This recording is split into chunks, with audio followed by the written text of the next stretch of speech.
Para jamaah, di dalam kitab Qisasul Anbiya Al-Musamma Ara'isul Majalis karangan Abi Ishaq Ahmad bin Muhammad bin Ibrahim An-Naisaburi yang terkenal dengan sebutan Ats-Tsa'labi, beliau wafat pada tahun 427 Hijriah.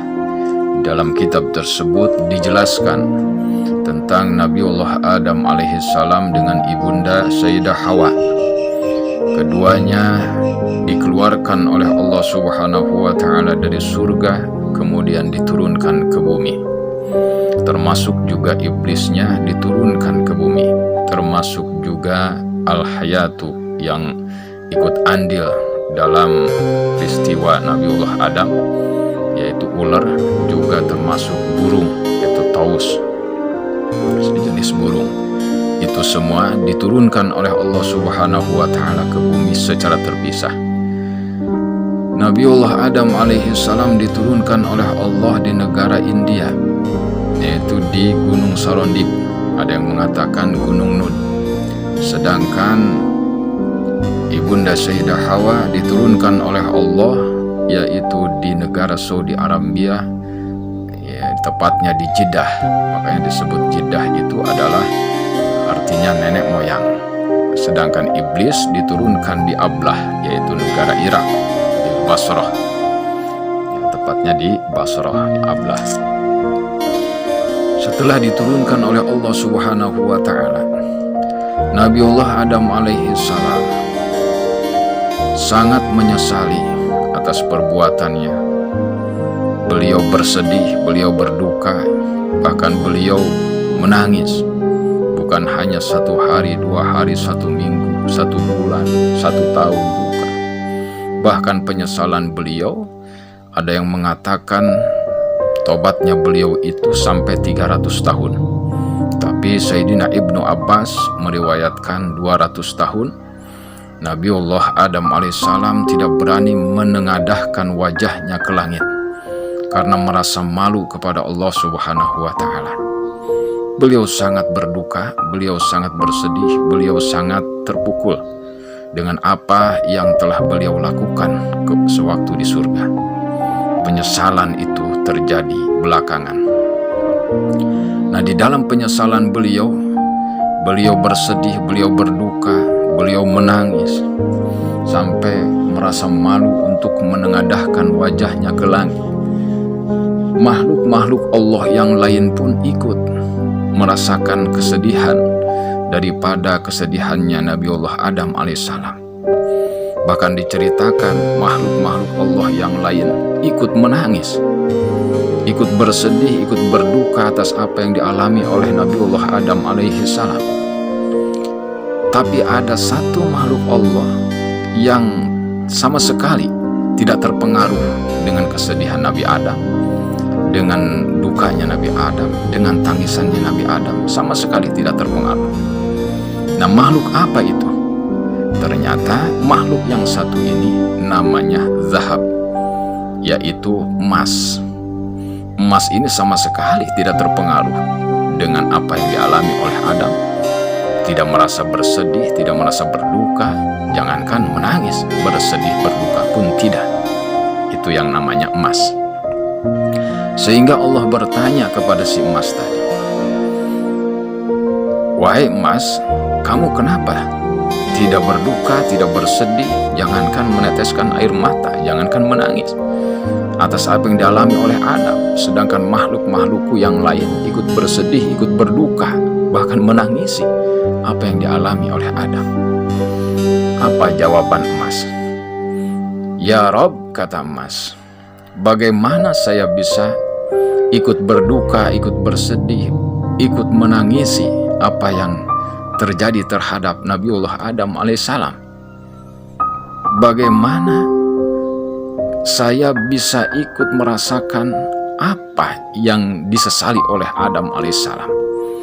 Berarti kalau saya merasa bersedih, merasa berduka, apalagi sampai menangisi apa yang dialami oleh Adam, terusir dari surga kemudian diturunkan ke bumi, berarti secara tidak langsung saya menyalahkan menyalahkan keputusan yang diambil oleh Engkau ya Allah, yaitu mengusirnya dari surga dan menurunkannya ke bumi. Berarti aku ikut andil menyalahkan Engkau.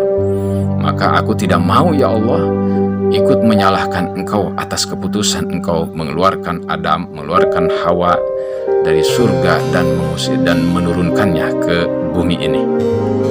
Itu yang dijawab oleh emas.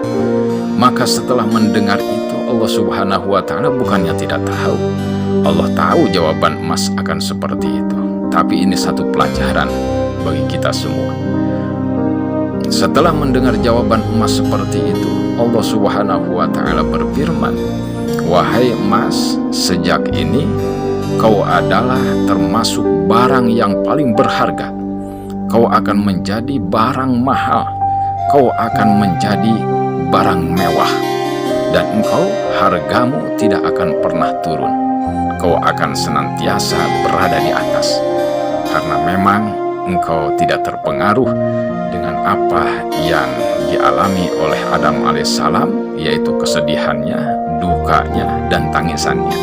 Maka oleh karenanya dari sekarang engkau akan menjadi sesuatu yang sangat berharga, akan menjadi makhlukku yang mewah, dan akan menjadi makhlukku yang sangat mahal." Nah, itulah para hadirin, para jamaah. Karena memang kalau dipikir oleh kita, benar apa yang dikatakan emas. Sebab ketika makhluk Allah yang lainnya ikut menangisi apa yang dialami Adam, ikut berduka, bersedih apa yang dialami oleh Adam, secara tidak langsung berarti sekalipun tidak diungkapkan, ikut menyalahkan apa yang diputuskan oleh Allah Subhanahu wa Ta'ala terhadap Adam dan Hawa, mengusir dari surga dan menurunkannya ke bumi. Sehingga di dalam satu riwayat bahwasanya Nabiullah Ibrahim alaihi salam di satu malam beliau bertafakur, beliau berpikir tentang Nabiullah Adam alaihi salam, sehingga kemudian beliau bermunajat kepada Allah Subhanahu wa Ta'ala. Apa kata Nabi Ibrahim di dalam munajatnya?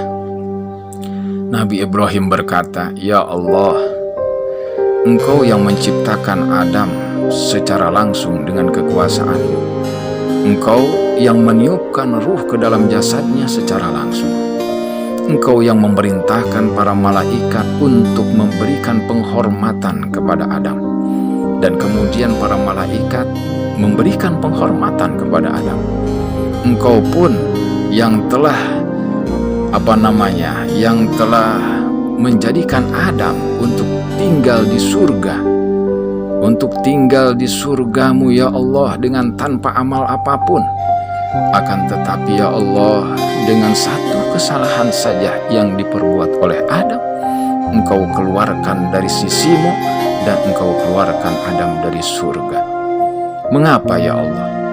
Kemudian Allah Subhanahu wa Ta'ala menjawab, "Ya Ibrahim, amma alimta anna mukhallafatal habib alal habib amrun syadid." Wahai Ibrahim, apakah kamu tidak tahu bahwasanya menentangnya seorang kekasih terhadap kekasihnya itu bukan urusan yang sepele, bukan urusan yang yang enteng, akan tetapi merupakan perkara besar, merupakan perkara berat, merupakan perkara yang sangat luar biasa. Wahai Ibrahim, bukan masalah yang enteng, bukan masalah yang sepele. Ini perkaranya adalah berat, yaitu penentangannya seorang kekasih terhadap kekasihnya. Nah, akhirnya secara ringkas bahwa Nabiullah Adam itu diturunkanlah oleh Allah ke bumi. Nah, ini berbicara kepada masalah yang tadi emas. Nah, kenapa ada kemungkinan, ini para alim ulama juga seperti itu, ada kemungkinan bahwa kemudian emas itu dijadikan salah satu dulu adalah mata uang ya, dulu sebagai mata uang, yaitu dinar. Kan dinar itu dari emas. Makanya di dalam Al-Quran pun kata dinar itu disebutkan, kalau tidak salah di dalam surah Ali Imran.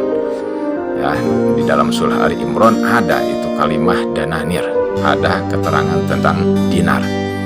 Nah, itu dinar dari emas. Makanya kan begitu berharganya, begitu mahalnya, begitu mewahnya itu emas. Karena memang ketika itu riwayatnya disebutkan seperti itu.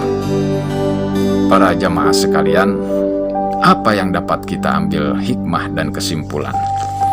Jadi tidak harus kita ini merasa ikut berduka, ikut merasa bersedih sampai menangis, apalagi ketika melihat orang itu mendapat teguran dari Allah Subhanahu wa Ta'ala atas perbuatan salahnya, atas perbuatan dosanya.